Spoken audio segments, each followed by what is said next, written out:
नमस्कार विद्यार्थी मित्रांनो, 11वीच्या इयत्तेमध्ये आपले स्वागत आहे. आपण पाहत आहात न्यूटीच SMS. तुम्हाला काही समस्या असतील ते मला कमेंट बॉक्समध्ये कळवू शकता. तर चला आपण धड्याकडे वळूयात. पहिला पार्ट तुम्ही पाहिला नसेल तर पाहून घ्या.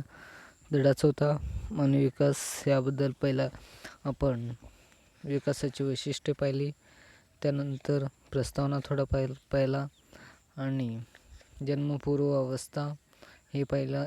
या पाठामध्ये आपण जन्मानंतरच्या अवस्था पाहणार आहोत आणि पुढील पाहणार आहोत. पहा, आता जन्मानंतरची अवस्था. आता जन्मपूर्व अवस्थेमध्ये 3 भाग, हे तुम्हाला थोडं रिव्हिजन करतो.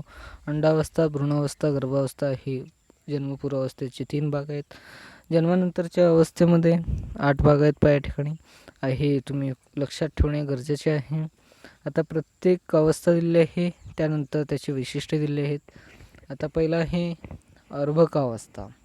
जन्मापासून ते पहिल्या 15 दिवस हा काळ अर्भकावस्थेचा मानला जातो.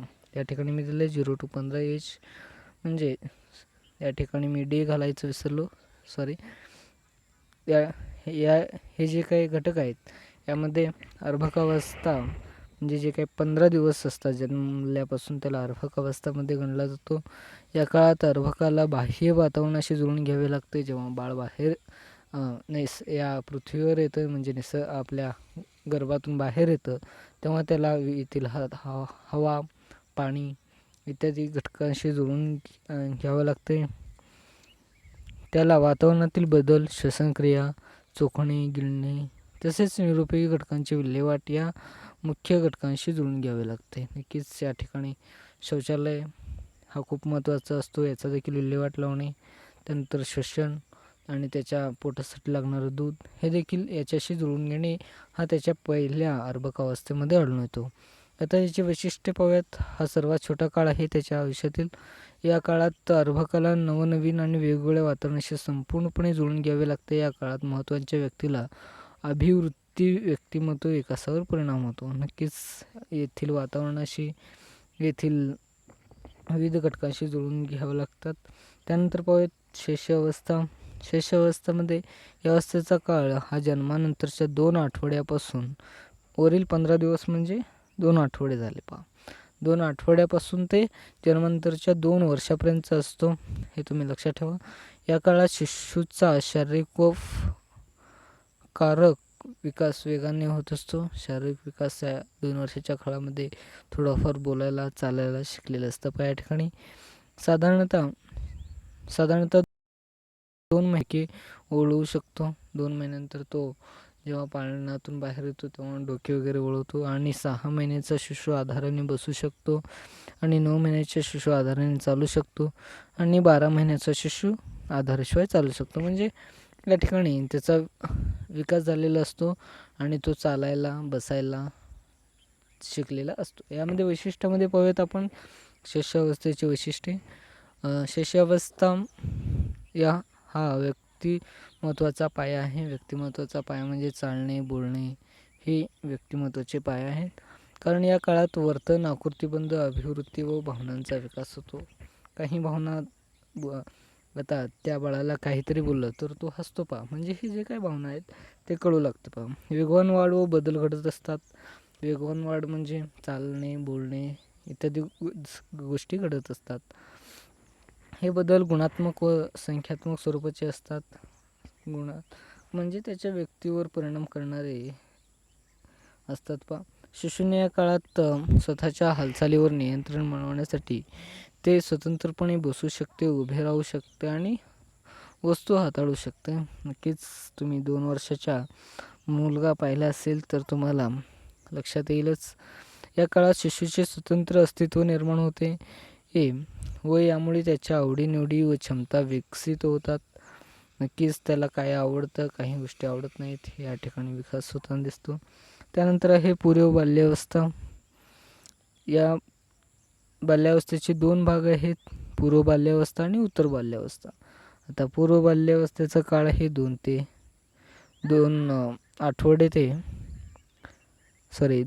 वर्ष ते 6 वर्ष आणि 6 वर्ष ते 11 वर्ष. आता 2 वर्ष ते 6 वर्ष म्हणजे आपण LKG, UKG आणि त्यानंतर पहिली फर्स्ट इयरला फर्स्टला घालू शकतो. म्हणजे हे जरा शालेय पूर्वावस्था आहे. इथले पण याला शालेय पूर्वावस्था असे देखील म्हणतात. म्हणजे या ठिकाणी मुलांना शाळेला पाठवलं जातं. तो 6 वर्षाचा होण्याच्या अगोदर LKG, UKG किंवा अंगणवाडी म्हणू शकतो त्याला, त्या ठिकाणी पाठवले जाते. बालकाचा स्नायूवर नियंत्रण येतो, तो स्वतःपणे हालचाल करू शकतो. आता तुमच्या लक्षात आलं असेल, अंगणवाडीचा मुलगा नक्कीच थोडाफार मोठं झालेला असतो, त्याला शाळेला जाणं कळत असतं. अनेक प्रश्न यामुळे त्यांनी सामाजिक संबंध वाढतात आणि तो अनेक प्रश्न विचारू लागतो. या वयात प्रश्नाचे वय किंवा चौकस वय, तो जेव्हा जन्माला आल्यावर आणि या बाह्य जगाशी जुळून येण्यासाठी काही प्रश्न विचारावे लागतात. प्रश्नांची सुरुवातीने तो प्रश्नांचे वय देखील या गटाला म्हणतात. म्हणून प्रश्न विचारणे आणि त्याचे उत्तर मिळवणे हे त्याचे मूल कौशल्य असतं. त्याचे वैशिष्ट्य पाहूयात. पालक याला खेळण्याचे वय मानतात, कारण या वयात मुलं खेळण्यासमवेत खेळणे.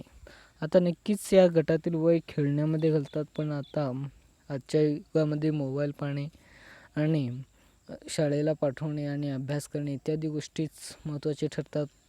त्यामुळे बालकाची जे काही शारीरिक वाढ आहे यामध्ये तो खेळायला पाहिजे. म्हणून खेळणे हे खूप महत्त्वाचे असते. आजच्या जमान्यात मुलांना खेळायला वेळ थोडाफार कमी मिळतो. शिक्षणतज्ज्ञ या वयात शालेय पूर्व वय म्हणतात, कारण या वयात मुलं शाळेत जाण्याच्या तयारीत असतात. नक्कीच शाळेत जाण्याची तयारी असते. त्याची फर्स्ट इयर असते किंवा पहिली असते त्याची, कारण या वयात मुलं शाळेत जायला तयारीत असतात. मानसशास्त्रज्ञ या वयोगटात टोळीपूर्व वय म्हणतात. म्हणजे टोळीपूर्व वय म्हणजे टोळीनं राहणे पसंत करतात मुले. म्हणजे मित्र बनवतात, मित्रांशी राहणे पसंत करतात, त्यांच्याशी जुळून घेणे, त्यांच्याशी खेळणे इत्यादी गोष्टी आढळतात. कारण या वयात मुलं एकटेच खेळते आहे आणि आपली खेळणी इतरांना देत नाही. आता हळूहळू ते इतर मुलामध्ये मिसळू लागते. आता वर्गात त्याला पहिलीमध्ये आल्यावर त्याला वर्गात त्याच्यासारखी मुलं भेटतात, त्यांच्याशी खेळणे, जुळणे इत्यादी गोष्टी घडत असतात. त्याचा अपरिचय व्यक्तीबद्दल चिंता व आपल्या माणसापासून दूर जाण्याची चिंता वाढते. नक्कीच आता उत्तर बाल्यावस्थे पाहूयात आपण. उत्तर बाल्यावस्थेचा काळ हा 6 ते 11 वर्षाचा असतो आणि मानसशास्त्रज्ञ या वयाला टोळी वय असे म्हणतात.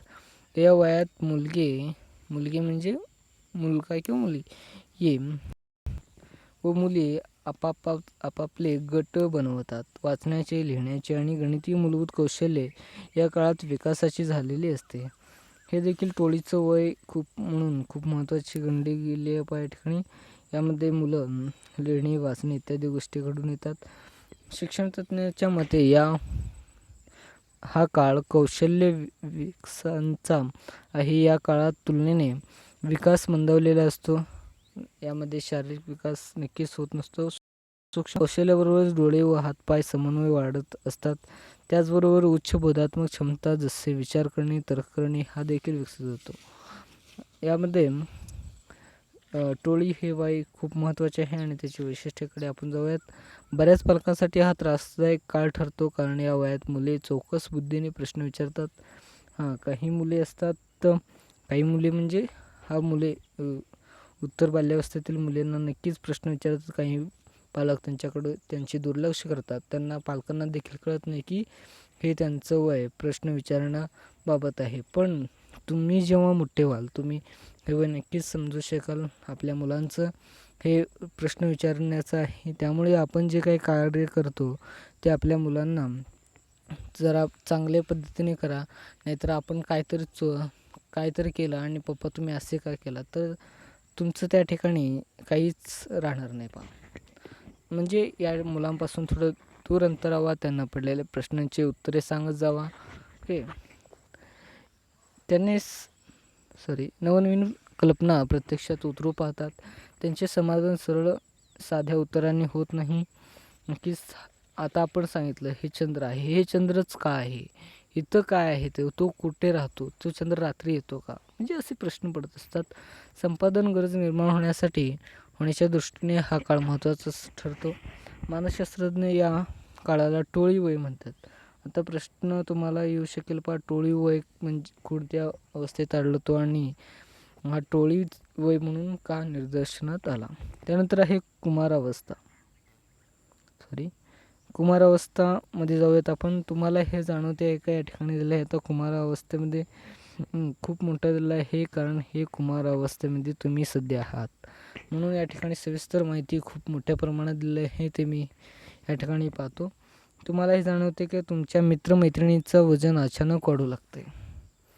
नक्कीच तुम्ही देखील पाहिलं असेल तर 11वीच्या इयत्तेमध्ये किंवा 12वीच्या इयत्तेमध्ये मुलं थोडे जाड असतात. तुमच्या गटातल्या मुली स्वतःच्या दिसण्याबद्दल जागरूक झाल्या आहेत. नक्कीच आपण मागच्या पाठात पाहिल्याप्रमाणे हे आपण कसे दिसतोय हे पाहत असतो आणि या वयामध्ये फॅशन खूप करत असतात मुलं. त्यानंतर अचानक तुमचा मित्र किंवा मैत्रीण त्याला खूप आवडणाऱ्या व्यक्तीविषयी भरभरून बोलू लागतात. आता एखाद्या विद्यार्थ्याला MS धोनी आवडत असेल तर त्याच्याविषयी खूप बोलू लागतात. तुम्हाला सुद्धा कोणी खास मित्र किंवा मैत्रिणी असावी असे वाटते. म्हणूनच या वयामध्ये प्रेम वगैरे करणं आढळून येतो बा. जरा थांबा, तुम्ही कुमारावस्थेत पोहोचलाच आहात म्हणजे तुमचा देखील या काळामध्ये आहेत. आता कुमारावस्था 12 ते 20 आहे हे ते आपण पुढे पाहणारच आहोत. उत्तर बाल्यावस्था आणि अवस्थेमधील कुमारावस्था असे म्हणतात. हा काळ 12व्या किंवा 13व्या वर्षी सुरू होते आणि 19व्या आणि 20व्या वर्षी संपते. या काळात अतिशय वेगवान शारीरिक विकास होतो. नक्कीच यामध्ये शारीरिक विकास होत असतो. काही मुलं जर लांब झालेले असतात, कारण काही जण जड झालेले असे आपल्याला आढळतात. या काळात अतिशय वेगवान शारीरिक विकास होत असतो. ही अवस्था पौगंडावस्थेचे सुरू होते. या काळात कुमारवयीन मुलांचे वजन व उंची वाढते. नक्कीच आपण देखील पाहिलं असेल, एक मुलगा 10वीला वगैरे तुम्ही पाहिला असेल तर तो छोटा असेल, काही एका वर्षाने पाहिलं तर त्याची हाईट एकदमच वाढलेली असते पहा. आणि लैंगिक अवयवांचा विकास होतो. मुलींना पहिली मासिक पाळी आणि मुलांना रात्री वीर्य उत्सर्जनाचा अनुभव येतो. याबद्दल तुम्हाला माहिती असेल, तुम्ही 10वीमध्ये शिकला असेल अशी मी आशा करतो. लैंगिक ग्रंथीचा विकास होत असल्यामुळे हा अनुभव येतो. दुय्यम लैंगिक लक्षणे या काळात दिसून लागतात, जसे मुलीमध्ये स्तनांची वाढ, मुलामध्ये दाढी मिशा येणे. हे नक्कीच घडून येतात. म्हणजे लहानपणापासून आपण 10वीपर्यंत मुलांना मिशा दाढ्या येत नाहीत किंवा मुलींचे स्तन वाढत नाहीत, पण जेव्हा मोठे होतात 11वी-12वीला येतात याबद्दल घडून येताना पाहतात पहा. या काळात कुमारवयीन मुले स्वतःचे अस्तित्व मिळवण्यासाठी व स्वतंत्र होण्यासाठी प्रयत्न करतात. विचार हे जास्त तर्कशुद्ध व अमूर्त व आदर्शवादी बनत जातात. या काळात कुमारवयीन मुले मित्राबरोबर रमतात. नक्कीच तुम्ही देखील 11वी-12वी इयत्तेमध्ये असेल तर तुम्हाला मित्र खूप बनावेसे असे वाटतात. काही वेगळ्या समस्या कुमारवयीन मुलामध्ये आढळतात ते आपण या ठिकाणी पाहूयात. आंतरजल व्यसनासक्ती. आंतरजल म्हणजे इंटरनेट. कुमारवयीन मुले समाज माध्यमे जसे फेसबुक, व्हॉट्सॲप, ऑनलाईन खेळांवर जास्त रमतात. यामुळे लक्ष केंद्रित न होण्याच्या व सामाजिक आंतरक्रिया टाळण्याच्या समस्या उद्भवतात. नक्कीच तुम्ही देखील वापरता व्हॉट्सॲप, इंटरनेट, मोबाईल आणि खेळ. हे जी गोष्टी आहेत या व्यसनी आहेत हे तुम्हाला माहिती असून तुम्ही वापरता, तरी तुम्ही त्यामध्ये वेळ घालवू नका असं माझं म्हणणं नाही, किंवा ते उपयोगी नाहीत असं माझं म्हणणं नाही, पण तुम्ही यामध्ये घालवलेला वेळ हा थोडाफार व्यसनच असते. म्हणून तुम्ही अभ्यासात जास्त रमा अशी माझी इच्छा आहे. मला महाविद्यालयमधून सोडण्याची समस्या. 11वीच्या इयत्तेमध्ये हे खूप मोठ्या प्रमाणात घडते बा. काही मुलं नुसतं प्रेझेंटी लावण्यासाठी शाळेत येत असतात आणि ते बाहेर जात असतात, किंवा त्यांना शाळा शिकण्याची इच्छा देखील नसते पहा. काही मुले इंग्रजीचा धसका घेऊन महाविद्यालय सोडतात. नक्कीच इंग्रजीच्या तासाची काही धक्कादायक माहिती असते, त्या ठिकाणी मुले कमी आढळतात. तर काही मुले घराला किंवा स्वतःला आर्थिक पाठिंबा द्यायचा म्हणून विद्यालय सोडतात. आता आर्थिक पाठिंबा म्हणजे आपले आई गरीब असेल किंवा वडील गरीब असेल किंवा वडील नसेल, आई नसेल, या ठिकाणी मुलाला, आता मुलगा मोठा झालेला असतो, त्याला कामाच्या ठिकाणी पाठवणे, तो कामाला वगैरे जात असतो, म्हणजे त्याला फॅमिलीला सपोर्ट करायचा असतो. ओळख समस्या कुमारवयीनमुळे ओळखविषयी गोंधळात असतात, कारण त्यांना पालक वेळेनुसार लहान किंवा मोठे असे वागतात. पालक आणि मुले यामध्ये काही वाद होताना दिसते. आता या ठिकाणी अवसादकडे मी जातो. अवसाद आणि आत्महत्या दोन्ही गोष्टी आहेत. त्यानंतर इकडं जेम्स मर्सियाच्या ओळख अवस्था याकडे नंतर जातो. अवसादकडे जाऊयात. जेव्हा कुमारवयीन मुलांच्या प्रेमभंग होतो, प्रेमभंग आपल्याला माहितीच असेल, त्यांना परीक्षेचे किंवा एका विशिष्ट गोष्टीमध्ये अपयश येते. प्रेमभंग म्हणजे ब्रेकअप तुमच्या शब्दात झालं सांगायचं असेल तर. आणि विविध गोष्टीमध्ये अपयश येणे किंवा जवळच्या व्यक्तीचा मृत्यू होणे, त्याला दुःख, काही गमावल्याची जाणीव किंवा तीव्र शोकांचा अनुभव येतो. काही वेळा ते इतके निराश होतात की त्याला दररोजची कामे करणेसुद्धा जमत नाही. नक्कीच या वयामध्ये आपल्याला कळल्याप्रमाणे आपण विविध गोष्टीचा सामना करत असतो आणि यामध्ये आपण थोडंफार अपयशी देखील ठरत असतो. अवसाद हा जैविक आणि परिवेशातील घटकामुळे निर्माण होतो. परिवेशीय घटक उदाहरणार्थ पालकांच्या अवास्तव अपेक्षा म्हणजे तू नोकरीला लागा किंवा काहीतरी करा, अशा ज्या काही अपेक्षा असतात. त्यानंतर जीवघेणी स्पर्धा म्हणजे काही स्पर्धा असतात, प्रेम वगैरे यामध्ये जीवघेणी स्पर्धा आढळतात. मित्रांचा दबाव म्हणजे आपला मित्र म्हणत असतो पार्टी दे वगैरे. मित्रांमध्ये प्रसिद्धी नसणे, आपण देखील प्रसिद्ध व्हायला पाहिजे, बोलायला पाहिजे असे आपल्याला वाटते. खूप कमी मित्र असणे, धमकावले जाणे, या गोष्टी ठरत असतात. आपण जेव्हा मूवी सिरियल बघतो याचा देखील परिणाम होतो. हे अवसादाची निगडीत आहे. त्यानंतर आहे आत्महत्या. कुमारवयीन मुलांमध्ये आत्महत्येचे प्रमाण जास्त आहे, कारण मुले आत्महत्या करण्याचे जास्त धोकादायक मार्ग वापरतात. आता समस्या आल्या म्हणून तुम्ही आत्महत्या करता, पण समस्या ह्या फक्त एका क्षणापुरतीच असतात, ते तुम्हाला आयुष्यभर नसतात. हे तुम्ही विचार बदलू शकता. आत्महत्या करणे हे खूप चुकीचे आहे. आता कुमारवयीन मुलांमध्ये आत्महत्येचे प्रमाण जास्त आहे, कारण मुले आत्महत्या करण्याचे जास्त धोकादायक मार्ग वापरतात, तर मुलीमध्ये आत्महत्येचे अयशस्वी प्रयत्न जास्त दिसून येतात. सामाजिक मर्यादा, कोणतेही काम चोख करण्याचा आग्रह, अतिताण व चिंता यामुळे आत्महत्येचा प्रयत्न केला जातो.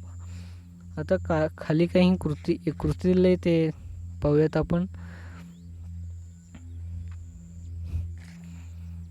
खाली कृतीमधील या खुणा जर तुमच्या मित्रमैत्रिणी दिसल्या तर त्यांच्याशी बोला.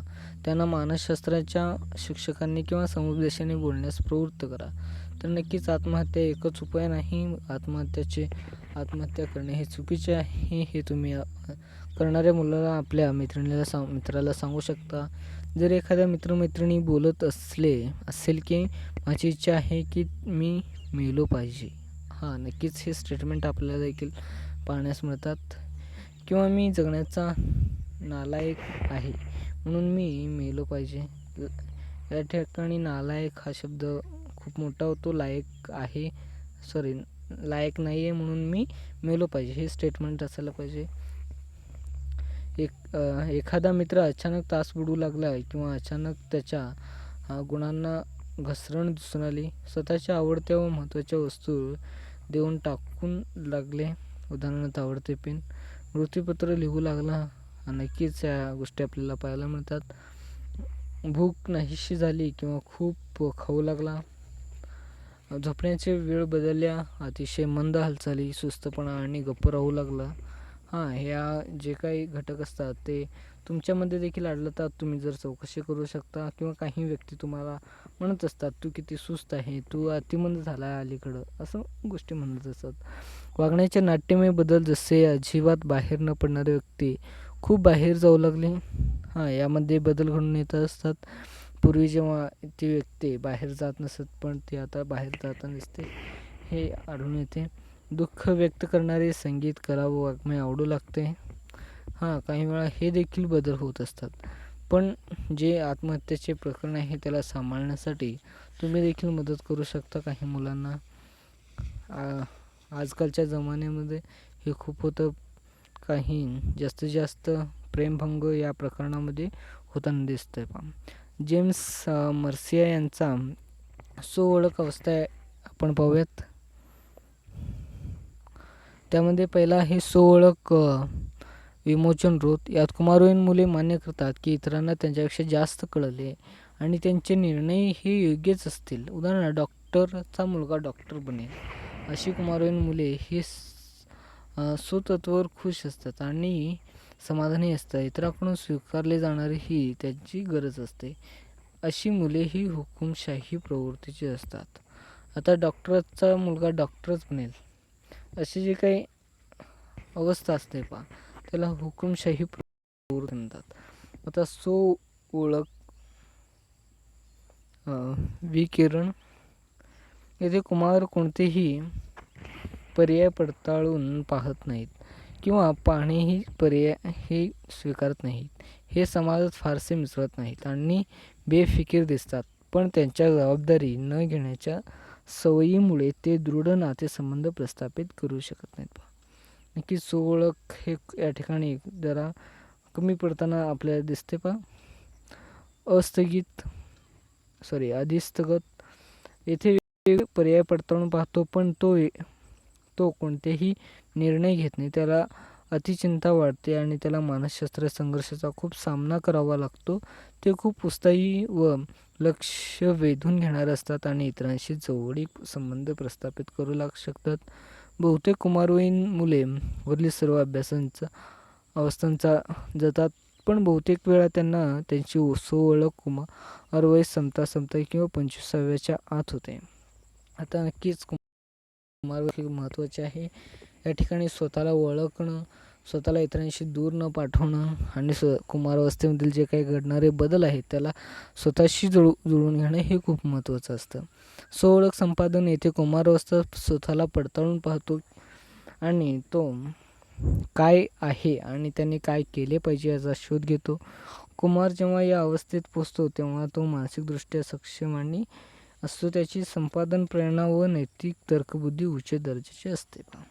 नक्कीच यामध्ये शारीरिक आणि मानसिक बदल होताना पाहतात, त्याला आपण सांभाळणे हे खूप महत्त्वाचे असते. तुम्हाला माहिती आहे का, नंबर 40वर आहे मी. तुम्हाला माहिती आहे का? या ठिकाणी तुम्हाला माहिती नसेल तर तुम्ही माहिती करून लिहा, तुम्ही ते वाचू शकता. आता कुमारवयाची वैशिष्ट्येकडे जाऊयात. हा महत्त्वाचा काळ आहे कारण अभिवृत्ती व वर्तनावर या काळाचा काळाचा प्रभाव पडतो. हा बदलांचा काळ आहे. मूल बाल्यावस्थेपासून तारुण्यावस्थेपर्यंतचा हा काळ आहे. नक्कीच बाल्यावस्था म्हणजे आता बाल्यावस्थेमध्ये जे काही घटक आहेत ते कुमारावस्थेत राहणार नाही. कुमारावस्था ही बदलण्याची प्रक्रिया आहे. म्हणजे बाल्यावस्थेत मुलांना दाढी मिशा येणे इत्यादी गोष्टी घडत नाहीत, पण जेव्हा तारुण्यावस्थेत पोचण्याच्या प्रतिक्रियेमध्ये असतो त्याला दाढी मिशा येतात. अशा गोष्टीमध्ये जो काही बदलण्याचा काळ असतो त्याला कुमारावस्था हा महत्त्वाचा काळ असतो. हा शारीरिक बदलांचा काळ असतो.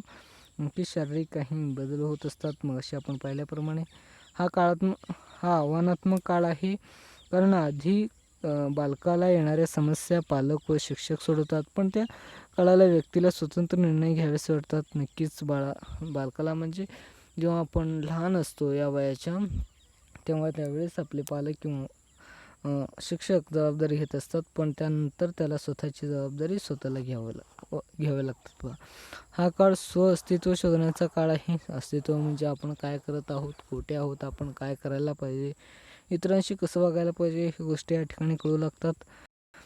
हा अवास्तव्य जगण्याचा काळ आहे. या काळात कुमारवयीन मुले जगाकडे गुलाबी चष्म्यातून पाहतात. गुलाबी चष्मा म्हणजे तुम्हाला समजलं असेलच. या ठिकाणी या चित्रात दिलेल्या पहा, या ठिकाणी हा जो काही गुलाबी आहे तो या ठिकाणी वाक्य लागू होईल असं मला वाटतं. यामुळे त्याचा अभ्यासात लक्ष केंद्रित न करता येणे व समस्येला तोंड द्यावे लागते. हा तारुण्यावस्थेचा उंबरठा आहे. नक्की तारुण्यावस्थेचा हा पहिला टप्पा आहे, म्हणजे तो त्या ठिकाणी तारुण्यावस्थेचा पोचण्याचा तो काळ आहे. आता पूर्व तारुण्यावस्था पाहूयात. 21 ते 40 वर्षाचा कालखंड आहे. तारुण्यावस्था ते प्रौढावस्था हा काळ 21 ते 60 इतका मोठा काळ आहे. नक्कीच 20 वर्षाचा हा कालावधी आहे. या काळात पूर्व तारुण्यावस्था व 40 ते 60 या काळाला उत्तर तारुण्य म्हणतात किंवा प्रौढावस्था म्हणतात. आता प्रौढावस्था हा देखील खूप महत्त्वाचा आहे. पुढे आपण पाहूयात. 40 ते 60 हे जे काही खूप महत्त्वाचा काळ आहे प्रौढावस्थातील. आता तारुण्यावस्थेतील कोणकोणते बदल आणि कोणकोणते कार्य करतात ते पाहूया. व्यक्ती नोकरी धंद्याशी निवड करून त्या स्थिर होण्याचा प्रयत्न करते. लग्न मूलबाळ या काळात होऊन व्यक्ती आयुष्यात स्थिर होते. आता जन्मल्यापासून आपण विविध बदल घडलेले ते पाहत आलो, पण 21 नंतरच्या काळात व्यक्ती आपल्याला नोकरीच्या शोधात असते हे आपण पाहिलेलं आहे. आणि 25व्या वर्षी वगैरे लग्न वगैरे करतात. मुले बाळे हे 30 वर्षापर्यंत होतात आणि त्यानंतर तो आपली नोकरी फॅमिली वगैरे सांभाळतो, म्हणजे त्या ठिकाणी स्थिर होताना पाहतो. उत्तर तारुण्यावस्थेत व्यक्ती सर्व जबाबदाऱ्या पार करून वृद्धावस्थेला सामोरे जाण्यास सज्ज होतो. म्हणजे जेव्हा त्याची स्थिर आयुष्य संपते तेव्हा त्याला वृद्धावस्था लागू होते. ते पुढे आपण पाहूयात. पूर्व तारुण्यावस्थेची वैशिष्ट्ये पाहूयात. हा काळ आयुष्याचा स्थिर होण्याचा आहे, कारण या काळात व्यक्ती कायदेशीर रीतीने सक्षम झाल्यामुळे ती स्वतःच्या आयुष्याची जबाबदारी स्वीकारते. तो स्थिर होतो म्हणजे आपल्या फॅमिलीला सोडून स्वतःच्या पायावर उभं राहण्याचा प्रयत्न करत असतो. हा वंशवृद्धीचा काळ आहे. काळात येणाऱ्या समस्या या आधीच्या काळात येणाऱ्या समस्याहून वेगळ्या समस्या असतात. नक्कीच ह्या समस्या काय पण सांभाळून घेणारे समस्या असतात. म्हणजे व्यक्ती खंबीर राहणे हे खूप महत्त्वाचे असते. स्वतःला आयुष्यात स्थिर करायचे असल्यामुळे या काळात स्वतःची व्यक्तीला ताण जाणवते. नक्कीच नोकरी शोधणे हे ताण असते म्हणजे नोकरी मिळवणे हे देखील ताणच असते. म्हणजे हा ताणचा जो काही काळ आहे तो खूप महत्त्वाचा आहे. ती नोकरी उद्योगात मग्न होतात, लग्न करतात. यामुळे मित्रमैत्रिणींना फारसा वेळ देऊ शकत नाही. जसे आपण कुमारावस्थेमध्ये मित्रमैत्रिणी करायला आवडतात हे पाहिलं आपण, पण जेव्हा 21 नंतरचं जो काही वय असतो त्या ठिकाणी मित्रमैत्रिणींना वेळ देता येत नाही. या ठिकाणी नवीन आयुष्याची जुळवून घ्यावी लागते. नवीन आयुष्य म्हणजे आपण एक असतो पण आपले 4 होतात, म्हणजे आपले फॅमिली या ठिकाणी जुळून घ्यावे लागते यांच्याशी. हा काळ मूल्य बदलांचा आहे. बदललेल्या आयुष्यात स्वीकारण्याचा काळ आहे. म्हणजे बदलले जे काही आयुष्य असतं त्याला स्वीकारणे हे खूप महत्त्वाचं वाच्य असते. उत्तर तारुण्य अवस्था. आता काही ठिकाणी तुम्हाला उत्तर तारुण्य अवस्था विचारली जाणार नाही. तुम्हाला प्रौढावस्था विचारतील. प्रौढावस्था हे शब्द खूप महत्त्वाचा आहे, लक्षात ठेवा. कारण उत्तर तारुण्य अवस्था ही शब्द काहींना विचारू जाऊ शकते, पण हा खूप वेळा विचारू जाऊ शकतं. आता हा काळ 40 ते 60 वर्षाचा आहे. हा काळ अधिक जबाबदारी असतात. आता अधिक जबाबदारी म्हणजे 40 ते 60 मुले मोठे झालेले असतात आपले, आणि त्यानंतर त्यांची लग्न वगैरे लावून द्यायचे असतात. म्हणजे हे अधिक जबाबदारीचे काम असतात. प्रौढ व्यक्ती ही नवीन पिढीच्या मुलांना जबाबदारी घेण्यासाठी सक्षम बनवण्याचा प्रयत्न करतात. पुनरुत्पादनाची शक्यता हळूहळू मंदावत जाते. मानसिक व शारीरिक क्षमतांचा ऱ्हास होतो. म्हणजे किंवा 40 ते 60 वर्षाच्या एका माणसाला पाहिलं तुम्ही तर नक्कीच त्याची शारीरिक आणि मानसिक क्षमता जे काही कमी झालेले असतं. त्याचे वैशिष्ट्य पाहूयात. हा भीतीदायक काळ आहे, कारण या काळात मानसिक व शारीरिक त्रास होतो. म्हणजे शारीरिक आणि मानसिक बलक्षमता आहे ती कमी होत जाते. हा बदलांचा काळ आहे, कारण या काळात बरेचसे शारीरिक व वर्तनात्मक असे बदल घडून येतात. हा ताणाचा काळ आहे, कारण या वयात आर्थिक जबाबदाऱ्या ओझे वाढू लागतात. ओझे वाढणे म्हणजे मुलांचे शिक्षण खर्च वाढणे, मुलींचे लग्न लावणे इत्यादी गोष्टी यामध्ये घडत असतात. कामाचे ओझे, चिंता यामुळे व्यक्तीला नैराश्यता झटता येऊ शकते. पण काही व्यक्तींना या गोष्टी माहीत असल्यामुळे त्यांनी आनंदी जीवन जगतात. म्हणजे जास्त टेन्शन घेणे हे खूप महत्त्वाचे नसते, पण या वयामध्ये काय महत्त्वाचं असतं, या वयामध्ये जास्त ताण आल्यावर व्यक्तीची जे काही मानसिक आणि शारीरिक क्षमता कमी झाल्यामुळे व्यक्ती ऱ्हास होण्याचा किंवा मृत्यू पावण्याचा जास्त शक्यता असते. त्यामुळे या वयामध्ये जे काही लोक असतील, आपले वडील काका वगैरे असतील, त्यांना सांगत जावा स्ट्रेस जास्त घेऊ नका. तुमचे शारीरिक आणि मानसिक ओझे मानसिक ऱ्यास झालेला आहे तुम्हाला. हा संपादनाचा काळ आहे. कारण एरिक्सन यांच्या मते व्यक्तीला अनेक अनुभव येतात आणि समाजाशी अशी अपेक्षा असतात की व्यक्तीने वेगळ्या गोष्टीची निर्मिती करावी. नक्कीच हा मूल्यमापनाचा काळ आहे. आधी निश्चित केलेले ध्येय आणि आता मिळवलेल्या गोष्टी यांचा ताळमेळ केला जातो. आता निश्चित केलेली ध्येय असतात त्यांचे की आपण काय बनायचं आहे, कसं करायचं आहे, या गोष्टींचा ताळमेळ या ठिकाणी लागला असतो. हा रिकाम्या घरट्यांचा काळ असतो, कारण मुले शिक्षणासाठी किंवा नोकरीधंदा लग्न करून बाहेरगावी जात असतात. हे आपल्याला पाहायला मिळतं. जेव्हा 40 ते 60 या वर्षादरम्यान येतो तेव्हा आपली मुले नोकरी वगैरे करत असतात, त्यांचे लग्न वगैरे लावून द्यायचे असतात. आता शेवटचं पाहूयात वृद्धावस्था. हा काळ 60 वर्ष ते त्यापुढील किती पण असू शकतं, ते मरेपर्यंत. या काळात व्यक्तीला तिच्या शारीरिक व मानसिक क्षमताचा ऱ्यास होत असल्याने जाणवते. आता आपले आजी आजोबा, माझा डोळा दिसत नाही किंवा माझे हातपाय खूप थकलेले आहेत, मला चालायचं होत नाही, गावात फिरायला जातात, पण काहीतरी काम ओझे वगैरे सांगितले तर ते करत नाहीत. म्हणजे त्या ठिकाणी त्यांचा शारीरिक व मानसिक क्षमतेचा ऱ्यास झालेला त्यांना जाणवते. तब्येतीतील वेगवेगळे त्रास उद्भवतात. आता उदाहरणार्थ छाती दुखणे, पाय दुखणे इत्यादी गोष्टी. व्यक्तीला परिवेशाची जोडून घेणे लागते. जोडीदारांच्या मृत्यूमुळे काही वेळेस एकटेपणा राहते. म्हणजे त्यावेळेस जेव्हा 60 वर्षानंतर पुढील काळ असतो, जोडीदार म्हणजे त्याची बायको किंवा तिचा नवरा हे यामधील एक गमावले असतात नक्कीच, किंवा काही वेळा असतात देखील जोडीदार, पण काही वेळा गमावल्यामुळे मृत्यूमुळे एकटेपणा राहत असतो, किंवा त्याला त्या गोष्टी आठवतात की आपण जेव्हा जोडीने राहत होतो त्यावेळेस त्याची अडचण म्हणजे मानसिक ताण त्यामध्ये जास्त निर्माण होतो. आता वृद्धावस्थेचे वैशिष्ट्य पाहूयात. व्यक्तीला तिच्या शारीरिक व मानसिक क्षमतांचा ऱ्यास होत असल्याने जाणवते. वरती पाहिल्याप्रमाणे वयोमानाचा प्रभाव प्रत्येकाला वेगवेगळा पडतो. वृद्धांचीही वेगवेगळ्या निकषावर मोजली जाते. समाज व्यक्तीला दिसण्यावरून आणि हालचालीवरून ती किती वृद्ध झाली आहे हे ठरवतो. नक्कीच आता आपण एखादा आजोबा चालले असेल तर आपण म्हणतो तो आजोबा जाऊ दे, त्याला काय ओझे वगैरे देऊ नका किंवा त्याला काय तर सांगू नका, असे आपण नक्कीच म्हणतो. वृद्धावस्थेबद्दल साचेबद्ध कल्पना आहे. वृद्धावस्थेतील अनेक साचेबद्ध कल्पना या प्रतिकूल आहेत. वयस्कर व्यक्तींना अल्पसंख्याक समूहाचा दर्जा आहे. नक्कीच आपल्या महाराष्ट्र एस टीमध्ये देखील अल्पसंख्याक म्हणून त्यांना अर्ध कार्ड म्हणजे त्यांना जे काही पेमेंट असते ते म्हणजे तिकीट जे काय असते ते 50% कमी दिले असते. हे अल्पसंख्याकाचा एक छोटासा भाग झाला. हा भूमिका बदलांचा काळ आहे. वृद्धावस्थेचे समायोजन करणे फारसे सोपे नसते. तरुण दिसण्याची गरज वृद्धापकाळात दिसून येतो. या ठिकाणी तरुण होण्यासाठी काही जण प्रयत्न वगैरे करत असतात. नक्कीच आता या ठिकाणी जीवनक्रम पाहिला या ठिकाणी लक्षात येईल तुम्हाला या चित्राद्वारे. त्यानंतर पुढील विकासाच्या अवस्थेची थोडक्यात माहिती दिली आहे. तुम्ही ते वाचू शकता किंवा थोडक्यात समजून घेण्याचा प्रयत्न करू शकता. हे विकासाच्या अवस्थेमधील हे एवढंच तुम्ही जर हे काही डायग्राम आहे, एवढंच तुम्ही जर लक्षात ठेवलात तर खूप महत्त्वाचे आहे. एवढंच तुम्ही लक्षात ठेवलात तर पूर्ण जे काही जन्मपूर्व आणि जन्मानंतरची अवस्था या ठिकाणी दिलेली आहे. त्यानंतर मी इथंच थांबतो. त्यानंतर पहिला आहे इम्पॉर्टंट क्वेश्चन, जन्मोत्तर अवस्था, कुमारावस्थेतील समस्या, प्रौढावस्थेची माहिती.